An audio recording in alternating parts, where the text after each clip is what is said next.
Hello, I'm Andy Whiten, and I'm going to talk about what I've called the burgeoning reach of culture in animals' lives. This title very much reflects a recent review I had published in the journal Science, The Burgeoning Reach of Animal Culture, and this talk is very much built around that article. People read this and say, what do you mean by culture? Well, I'm defining culture here as information or behaviours shared and sustained across a group and acquired through some form of social learning. So social learning is essential for culture, but not all social learning leads to culture, hence the shape of this pyramid here, cultural pyramid, as Carol van Schaik and I called it. So social learning I'm just defining as learning from others. But the results of that might be quite transient. They don't necessarily lead on to traditions or culture. In this diagram, culture might be seen as a set of what's called tradition, but I'm not really concentrating on that distinction here. So you can take that definition as what I'm talking about. Now, culture, defined in that way, was once thought, well, a century ago, was thought to be a uniquely human attribute. But that really started to change in the middle of the last century with studies like these. So on the left, these little blue tits and great tits tearing the tops of milk bottles. That behaviour spread across the UK over a number of years. It took over 10 years for it to spread really right across. Then we have the Japanese macaques washing their sweet potatoes here on the beach, something that started in streams and then transferred to the seashore, and that spread again across the animals' matrilines and also more widely across the community. And then finally, birdsong was shown often to require social learning for its acquisition, and one result of that is birdsong dialects, which differ regionally, as of course dialects differ in the human case too.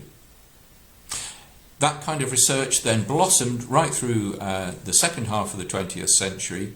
By the end of the century, we were publishing papers like this, which, to cut a long story short, led to the conclusion that chimpanzees across Africa have as many as 39 different cultural variants spanning much of their behavioural repertoire. So these are 39 traditions. And what that means is that if you watch a chimpanzee for long enough and tick off several of these elements of its behaviour, you can tell where the chimpanzee came from, as of course you can do often in the human case. You can do that on the basis of its cultural profile alone. Well, in the present century, this whole field has exploded, hence this review. And by talking about the burgeoning reach of animal culture we're now witnessing, I refer to several different aspects. Two of the first are burgeoning reach across animal taxa, across different animal species, and across a great variety of behavioural domains. And I've illustrated that already on the print page summary here. These 6 illustrations, which are all from the pages, the recent pages of Science Journal itself. I don't have time to go into all of them, but just to illustrate an avian instance, here we have cranes that have been imprinted on a microlight aircraft, which they treat as a kind of surrogate parent then, and they'll follow that such that it can lay down migratory pathways that they then follow in subsequent years, which converges with evidence that that's what happens for many birds in the wild. And then another cover story here concerning meerkats, showing teaching behaviour in the sense that behaviour that facilitates the acquisition of dangerous skills like dispatching scorpion, one of their prey. And then another example, lobtail feeding in humpback whales, which was observed decades ago in just a couple of individuals and then tracked and traced over the years, in fact over 26 years, as it spread to over 600 whales. And the way in which it did that is illustrated by the diagram at the top there, which is the social network of these whales. It spread through the social network, thus implicating social learning from one individual, passing it on to others. perhaps most strongly illustrating taxonomic diversity, now we even have an example from the humble fruit fly, Drosophila, and what you see here is mate choice copying, in which a male who's been dusted green by experimenters is mating with a female. There's a male that was dusted red who isn't getting a look in, but two other females are watching this, and if those females are then later tested, they will also tend to prefer a green dusted male, and they will then pass that on to other females who watch them, and so on across what we might regard as cultural generations, hence the title of this article. So those are 6 illustrations. Inside my review there are more, so I think from this you get some sense of the reach of culture across a great diversity of species. If we then think about diversity across behavioural domains, well, we can list some of those which have been implicated in a variety of observational and experimental and statistically based analyses. So that's those first 2 aspects. Then in the review I go through others: reach through the lifetime, reach across various aspects of cognition, leading in turn to gene culture co-evolution, and then implications for other disciplines such as anthropology, which I won't talk about now, implications for evolutionary biology, and implications for conservation, and there are others for animal welfare too, but I'll mention conservation. So first let me deal with reach through the lifetime. In non-human primates, Erica van der Waal and I have reviewed the evidence here and divided what we see up into 3 main phases through the lifetime. The first of which is very much a maternal focus, because young primates are really looked after by their mothers, and that gives the opportunity for what has been called this very close visual attention, peering as it's been labelled by Caroline Schuppli, and she and Karel van Schaik, studying orangutans, have gone on to use that then as an index for all the behavioural contexts in which it's observed, which approaches 200 in one of their studies, leading to the conclusion that when looking closely at grade 8 skill acquisition, it seems that immatures learn virtually all of their skills socially. In phase 2, there's a gradually widening social network providing further information. That can be important, for example, in heavily dimorphic species like gorillas, where adult males, because of their size, have a somewhat different diet. So a young male can learn only so much from his mother, and then it becomes adaptive to apprentice himself somewhat to adult males. And capuchins, like the one on the right there, may apprentice themselves to the most skilled nutcrackers, who tend to be the adult males because of their strength and size. And then in phase 3, we're into adulthood, where there's often dispersal from one group to another, avoiding incest. And in a study with Erica van der Waal and I, an experimental study with wild vervet monkeys, we trained 2 groups to prefer blue dyed corn in one of these boxes, and 2 other groups to prefer the pink, because one of them had some nasty tasting material in it. Then in later tests we removed the nasty taste, and so both were equally edible, but we found that 10 of 10 males who transferred from a group in which they ate one colour, such as blue, they moved into another group and looked around and found that everyone tended to be eating pink, and 9 out of the 10 of them quickly changed, really quite quickly changed to match the local preference. It seems that when in Rome, do as the Romans do is actually a good rule of thumb. So that's the 3rd phase. Then we can look at reach across cognition, and of course social learning processes are really part of this.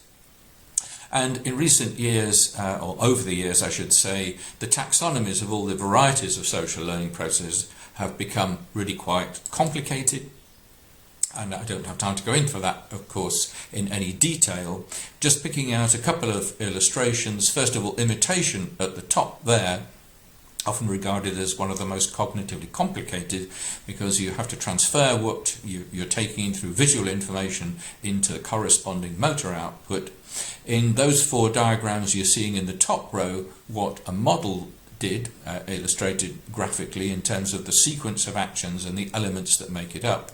And then beneath that, what a chimpanzee did in each of those 4 cases. And you can see from comparing the ones on the left to the right, the behaviour is done in a different sequence, taking apart this, what we call an artificial fruit, and the chimpanzees came to match that almost exactly.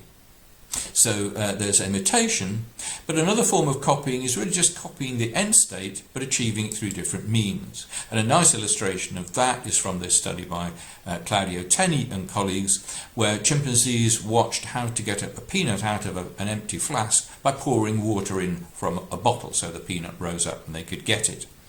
But then they didn't have a bottle, and some of them went to their drinker, took some water and spat it into the cylinder repeatedly, and then got the peanut. So that's just copying the end state emulation. Those are just two illustrations, of course. But in addition to social learning processes themselves, there are social learning biases. Again, the taxonomy has become quite complicated, but what we're talking about here is, for example, a rule such as copy the majority of your companions. Again, often a quite useful rule of thumb, but seen across a variety of different animals. And then there are other rules to do with one's own state, such as copying if asocial learning is found to be costly, or then turning to characteristics of the model, copying those, for example, which give some evidence that they're knowledgeable compared to others, or that what they're doing is particularly produces higher payoffs. So there are those biases in addition. And as well, of course, there have to be aspects of innovation that first of all kick off what can become a tradition or a culture. And as those become more complex and reach through the animal's lifetimes, a greater emphasis on cultural memory. That can in turn then lead on to gene-culture co-evolution. Because once you've got this social learning process in place, which I've called a second inheritance system built on top of the primary genetic system, then you've got scope for cultural evolution, and we've gradually got evidence for that, which then of course interacts with the primary system, gene-culture co-evolution. This is difficult to establish, but Hal Whitehead has been a pioneering figure in investigating this in cetaceans, whales and dolphins, and recently others of us have joined him in a wider review across the reach of gene-culture co-evolution in animals. Finally, let me mention the practical implications of all of this in welfare. But in conservation, the UN, or UN body, UNEP, has taken in all this set of new findings and drawn together a working party. Here we are in Palma a couple of years ago. We produced a big 30-page report about implications for animal conservation, and there's a nice summary of that in Science in 2019. But I'm pleased to say just recently we've had published in Proceedings of the Royal Society a much deeper and more comprehensive analysis. So that's a quick gallop through what I've covered in this review: the burgeoning reach across different animal taxa, behavioural domains, through the lifetime, across cognition, and these other aspects too. But that's me done. I just want to finish with an advert for what we hope will be a forthcoming meeting live at some stage. Because it's not been able to happen yet, the issue of philosophical transactions B, which corresponds to this meeting, is already in production. But the meeting will follow, and if you're interested, you can register for the event on the Royal Society website, and you'll get more information once it's go. Thank you.